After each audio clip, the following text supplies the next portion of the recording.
Alhamdulillahi arsala rasulahu bil huda wa dinil haqq liyudhhirahu 'ala ad-dini kullihi wa kafaa billahi shahida.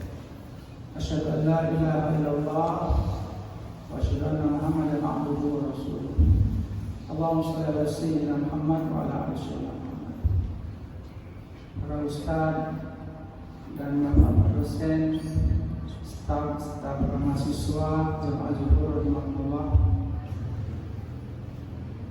Segala puji bagi Allah Subhanahu wa taala, Maha Pencipta, Khalik, dan juga Allah Subhanahu wa taala Maha Kasih dan Sayang. Allah menciptakan manusia sebagai makhluknya, dan Allah sangat sayang sekali dengan hamba-hambanya.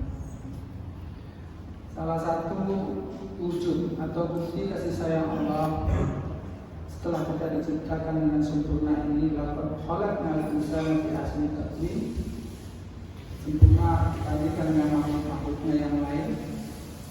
Lalu Allah turunkan kekasihnya sebagai uswatun hasanah, sebagai model, supaya kita sampai ke matlamat untuk mendapatkan kebahagiaan baik di dunia dan akhirat, yaitu para nabi dan rasulnya. Tidak cukup sampai di situ, dia turunkan mukjizat yang besar kepada Nabi kita Muhammad SAW, yaitu berupa pedoman, yaitu Al-Quranul Karim, yang mana Quran ini sebagai di samping bacaan juga sebagai pedoman hidup. Hudan lin-nasi wa bayyinatin minal huda wal furqan. Jemaah zuhur rahimakumullah, di dalam surat Al-Hasr, surat ke-59 ayat 21. A'udzubillahi minasyaitonir rajim. Law anzalna hadzal Qur'ana 'ala jabalin law'aytahu khashi'an mutasaddian min khasyatillah. Wa tilkal amsalu nadribuha lin-nas la'allahum yatafakkarun. Ini terdapat dalam surat Al-Hasr, surat yang ke-59 ayat ke-21. Lebih kurang mafhumnya, maknanya, kalau Allah turunkan Al-Quran ini kepada gunung, maka gunung itu akan ketakutan, bahkan hancur. Tapi Allah dengan Maha mengetahui, Maha pengasih sayang, Allah turunkan Quran kepada makhluknya, hambanya manusia. Nah, ini adalah ada perumpamaan di situ, ada amsal. Kalau dalam bahasa akademis analogi, itu bagi orang-orang yang berpikir atau intelektual. Nah, coba kita sedikit merenung, ya, bahwa segala sesuatu itu ada fitrahnya. Contoh, ikan, fitrahnya itu di air. Kalau ikan keluar dari air, ikan itu akan mati. Baik air sungai, bagi ikan sungai ataupun ikan laut dari air laut. Yang kedua, daun. Daun fitrahnya lengket pada rantingnya, pada pohon. Kalau daun itu lepas dari rantingnya, dia akan gugur, dia akan kuning, melayu, masuk sampah. Contoh es.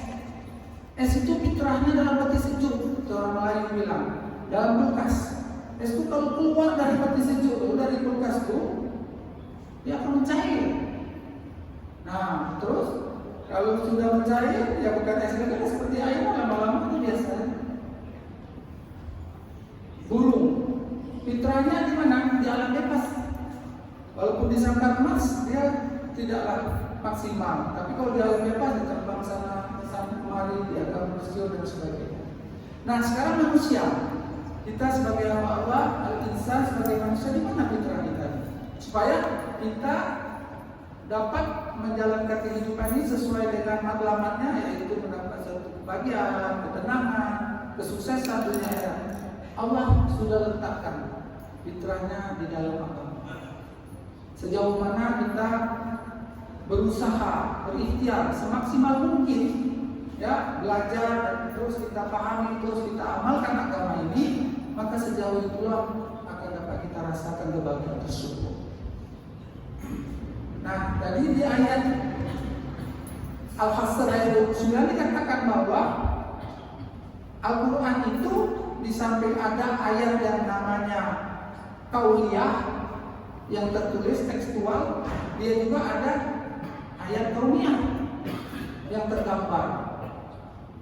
Maka kita sebagai hambanya yang sudah diciptakan dengan sempurna ini, sampai kita dikasih panca indera untuk membuktikan secara empirikal, lalu dikasih kita akal otak supaya bisa membuktikan secara logik dan rasional. Lalu satu lagi yang kadang-kadang, maaf, kalau orang-orang sekuler apalagi ateis tidak dipakai ini, karena orang Islam juga kalau tidak mau ngaji tidak dipakai. Inilah untuk penyempurnanya itu, yaitu din, yaitu true report, yaitu apa? Wahyu dari Allah SWT. Karena kalau tidak, masya Allah, kita lihatlah sejarah, lihatlah tarikh dari satu nabi ke nabi lain dengan perjalanan waktu, dia banyak perubahan. Bahkan minta maaf contoh, sebelum Nabi Muhammad, Ka'bah itu yang kita tempat kiblat kita menyembah 300 lebih patung cokol ke Ka'bah. Nah, sebelum Nabi Muhammad kita tahu bahwa ada Nabi Isa dan seterusnya dan seterusnya. Tapi alhamdulillah sekarang ya tidak ada lagi patung di situ. Karena Allah sayang bahwa umat hakaman Nabi Muhammad sekarang ya sebagian dan bisa menjaga itu sehingga kemurnian Ka'bah sampai sekarang alhamdulillah kita lihatlah kemusyrikan di situ tidak ada. Ya. Nah, kembali tadi bahwa kalau kita ini manusia ini ya diciptakan Allah mempunyai dua komponen besar, yaitu pertama jasad ya fisikal ini, lalu yang kedua rohani ya batin. Nah, kalau jasad ya dia pun ada konsumsinya. Misalnya jasad kita perlu makan, perlu minum, perlu pakaian, perlu rumah, perlu kendaraan, itu satu keperluan. Kalau kita tidak makan, misalnya ada minum, maka fisik kita akan lemah, lalu sakit. Walau alam terus bisa membawa ajal kalau ajalnya sampai. Begitu juga kalau kita tidak berpakaian, kita kan tidak berbudaya gitu. Nah, pakaian pun sudah dituntun, ya, tutup aurat, bersih dan lain sebagainya. Nah, kita sadar nih untuk fisikal nih, kita upgrade terus. Makanan yang bergizi, tambah suplemen, pakaian yang bagus, kadang-kadang yang lebih berlebihan pula jadi glamor. Begitu juga dan lain-lainnya yang olahraga. Tidak masalah, silakan. Asal hal-hal menjadi keperluan itu untuk menumpang maksud. Nah, satu lagi komponen besar dalam tubuh kita di dalam manusia ini yaitu rohani. Nah, ini yang kadang-kadang silap kita bahwa rohani kita ini pun ya perlu asupan, perlu makanan juga. Tapi makanan rohani ini ya bukan ya seperti makanan fisik. Nah, inilah kita perlu ngaji, kita perlu belajar, kita perlu ulang-ulang ngaji lagi, dan kita perlu pahami, lalu kita perlu amalkan dan perlu sampaikan. Nah, itu berproses. Cuman kadang-kadang silap kita ini, kalau untuk dunia, kecerdasan duniawi kita 100%. Please, tapi kecerdasan rohani, kecerdasan ukhrawi kadang-kadang kita tunggu waktu luang, asal-asalan saja. Inilah kita kadang-kadang mengadil. Coba kita pakai logika, kita renungkan dalam-dalam. 100 tahun yang lalu, di mana kita? Tidak tahu. Tapi Allah kabarkan kita ada di alam ruh. Pertanyaan kedua, 100 tahun yang akan datang, di mana kita? Tidak tahu. Umat akhir zaman ini payah dengan lebih dari 100. Bahkan Nabi kita SAW dikatakan apa? Sitin wasamin 60 sampai 70. Nabi sendiri umur 61 tahun, 63 itu kalau hijri. Nah, kalau ada lebih 100 sudah jangan. Nah, maknanya apa? Kalau logika kita secara dalam ya, kita renungkan ya, untuk yang 60 tahun, 70 50, sisa 20. Kita sungguh-sungguh bagus. Nanti untuk yang selama-lamanya kita pasti akan mati. Kita masuk alam barzah, alam kubur, lalu kita pergi ke masa, masuk kita yang selama-lamanya. Maka kita akan fokus. Ini kadang-kadang kita terakhir. Kita mau pergi ke Mekah, atau kita mau pergi ke Amerika, atau kita mau pergi rekreasi. Kalau kita bawa bekal lengkap, enjoy. Tapi kalau kita bekal asal-asalan, ragu kita, tidak nyaman. Nah, padahal kematian itu satu hak pasti, saatnya rahasia Allah. Namun kematian itu adalah kita akan berjalan selama-lamanya. Wal akhiratu khairu, kita akan menuju Allah. Maka pada waktu amanah kehidupan dunia kita tidak sungguh-sungguh mempersiapkan, mengkorelasikan antara kehidupan dunia dan ukhrawi, maka kita menyesal atau menyesal lama. Nah, apalagi kalau kita sudah umur 60, kalau umur kita umur Nabi 63, so 3 tahun lagi. Tapi nafsu kita, setan, lain ajarannya. Ini bentuknya, bukan tak boleh. Tapi harus ada korelasikan dengan akhirat. Atau memang kita khususkan untuk bagaimana kita lebih tawajjuh dalam berhaji, dalam beramal dan menyampaikan. Korelasi itu macam mana contoh? Sering saya sampaikan contoh. Duit banyak boleh, tapi duit banyak dapatnya halal. Kedua, kita perbanyak. Selesaikan yang pertama zakat, berikutnya kalau mau sedekah. Ilmu banyak bagus, tapi ilmu itu di samping kita praktekkan, pahami, praktekkan, lalu kita sampaikan sama orang. Dan orang itu makin berilmu, dia makin rukaan sujadan yang tahu nafas lagi Allah. Bukan hanya jadi ingkar. Kalau ingkar itu banyak negara-negara sekuler nih. Saya bukan mengatakan Amerika atau Eropa hebat teknologinya, tapi ujungnya apa? Kadang-kadang apa? Ini global sekarang ini jangan main mengeksploitasi negara-negara lain dengan digital, dengan berita-berita macam-macam. Bahkan kadang-kadang dia pun sebab itu Allah tadi sayang.